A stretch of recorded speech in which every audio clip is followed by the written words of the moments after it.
What's up, everybody? This is Missy from Lansing Hoops and LearnToHoopAtHome.com, and today I'm going to show you a hoop dance tutorial. This is called an anti-spin flower, and it looks like this. So,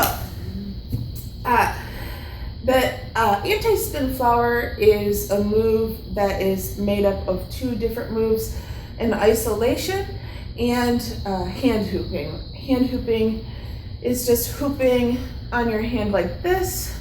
Isolating is moving the hoop on a singular point.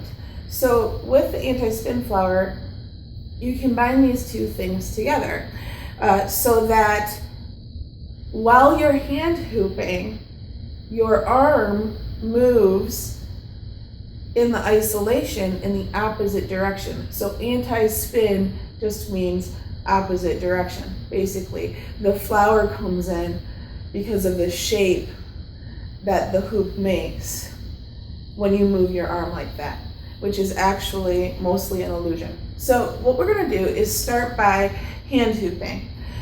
If you're mirroring me right now, you're using your left hand, and if you're copying me, then you'd be using your right hand. What you want to do is, for this, what I think is the easiest way to learn is to start by inward hand hooping. So what I mean is the hoop is coming across your center line, and starting on the outside and going inside. When it does that, what you'll do is reach out towards 9 o'clock for me. Now, if I was using my left hand, that'd be 3 o'clock. But what I'm gonna do is push my hand over here. Now I'm hand hooping over here. The next part of that anti-spin flower is to push your hand up towards the ceiling, here. Now you can see I'm still hand hooping just at 12 o'clock. The next portion, the hardest part I think, is to reach out to the other side. For me, 3 o'clock. For any left-handed hoopers, that would be 9 o'clock. All the way out here. This is the hardest one to control, in my opinion. And then the last move is to bring your hand back down to the front. So I'm making a diamond shape anti-spin flower by hitting 9, 12, 3, and 6. But you could make any shape. You could do a square, you could do a triangle, you could do a hexagon, anything you really wanted. And the way that you break it down is start by hand hooping, and as you shoot out to each point, your eventual goal will be to only have one hand hoop at each point that you hit. 1, 2, 3, 4. As opposed to 1, 2, 3, 1, 2, 3, 1, 2, 3, 1, 2, 3, 1, 2, 1, 2, 1, 2, 1, 2, 1. So you can practice the anti-spin flower just like that, starting by just working on shooting your hand out to each point that you want to hit, and then regaining control of the hoop.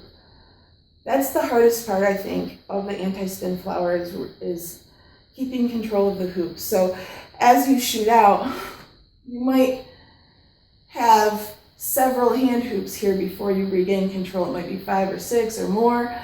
Or you might start by not shooting out quite so far, like just a little one, until you build the strength in your arm and your wrist and your fingers to hold the hoop.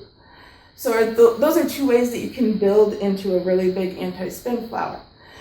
So if I didn't say already, the premise of this is that your arm moves opposite of the spin. So if I switch hands and I start hand hooping, now my hoop is headed towards the right, and I need my hand to go toward the left. Now, the confusing part is that even though I need my hand to go to the left, in the beginning, it's going to go to the right, the same way the hoop's going. Boom. You see this? The difference is it doesn't stay there. Now it goes backwards. while the hoop goes forwards. Again, reducing the amount of hand hoops at each point. When you get down to one hand hoop at each point in the opposite direction, you'll have an anti-spin flower. 1, 2, 3, 4. All right, so I hope this helps you get a grasp on this trick.